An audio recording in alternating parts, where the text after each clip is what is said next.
안녕하세요. 법도사 옥변 옥성기 변호사입니다. 반갑습니다. 안녕하십니까 변호사님. 반갑습니다. 강 PD님. 변호사님, 스캠 코인이 최근 문제가 되고 있는데 이와 관련해서 말씀 한번 해주시겠습니까?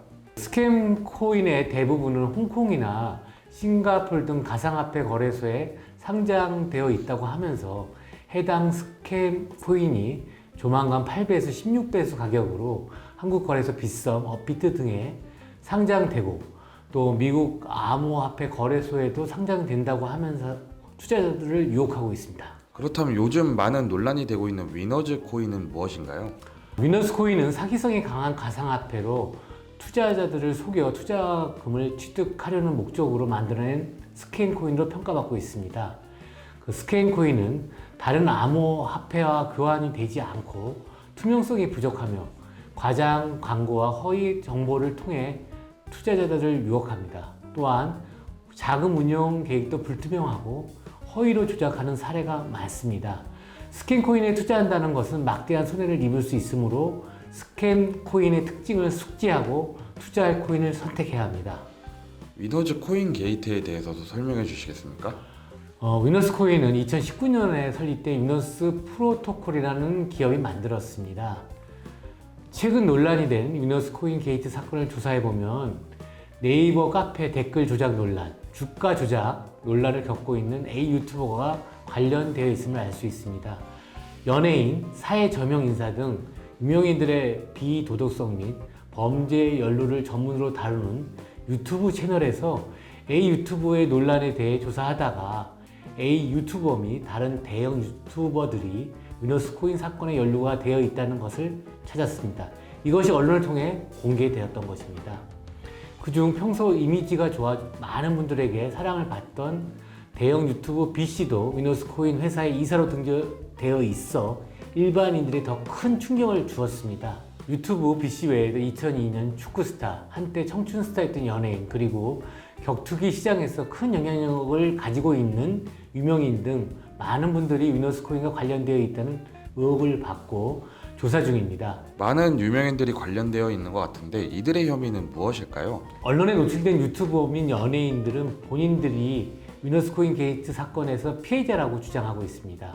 위너스 프로토콜이 위너스 코인이 스캔 코인임을 밝히지 않고 유명인들을 내세워 홍보하고 투자자들을 유혹하여 투자를 유도하였기에 유명인들도 사기당했다고 주장하고 있습니다.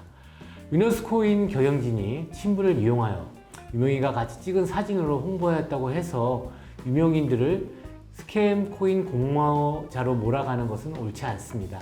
그러나 국민들이 믿고 지지하는 유명인들이 대형 유튜브 B씨와 같이 자신의 잘못된 행동을 스스로 자수할 수도 있을 것인데 자수하지 않았고 만약 조사를 통해서 위너스 프로토콜로부터 불법적으로 돈을 받은 정황이 드러난다면 국민들에게 더 큰 실망을 안기게 될 것입니다.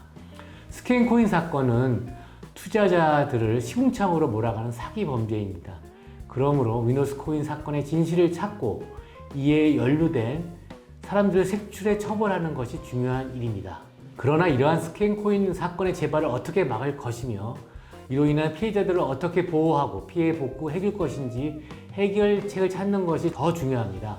이러한 스캠 코인 관련 코인을 발생한 사기꾼들은 홍콩, 싱가포르 가상화폐 거래소에 먼저 상장시킨 후 투자자들로 하여금 빗썸이나 업비트 거래소에서 비트코인이나 리플 등을 구입하여 투자자들의 전자지갑에 등록한 후 홍콩, 싱가포르 가상화폐 거래소에서 스테이블 코인 등으로 사기꾼들이 만든 스캔 코인을 사게 합니다. 한편 최근 가상화폐가 국내 거래소에서 해외보다 비싸게 팔리는 이른바 김치 프리미엄을 노리고 4조 원대 불법 외환 송금을 한 혐의로 기소된 일당에게 법원이 무죄를 선고하였는데 이는 검찰이 비트코인, 리플, 이더리움을 이용한 이른바 환치기와 같은 결과로 불법 가상 자산업자로 시세 차익을 취득하였다고 판단을 기소하였으나 법원은 판단을 달리했습니다. 변호사님, 사건 개요도 간단히 설명 부탁드리겠습니다. A씨 등은 2021년 1월부터 2022년 8월까지 KB국민, 신한, 하나, 우리 등 국내 4대 은행 포함 9개 은행 256명의 계좌에서 4조 3천억 원을 해외로 불법 송금한 혐의로 기소되었습니다. 이들은 금융당국 감시를 피하기 위해 해외에 무역 회사로 위장한 페이퍼 컴퍼니를 만들어 운영하면서 무역 대금을 보내는 것처럼 허위로 서류를 꾸며 송금한 후 이 돈으로 일본, 호주, 홍콩 등의 송금액 현지 거래소에서 가상화폐를 매입하였습니다.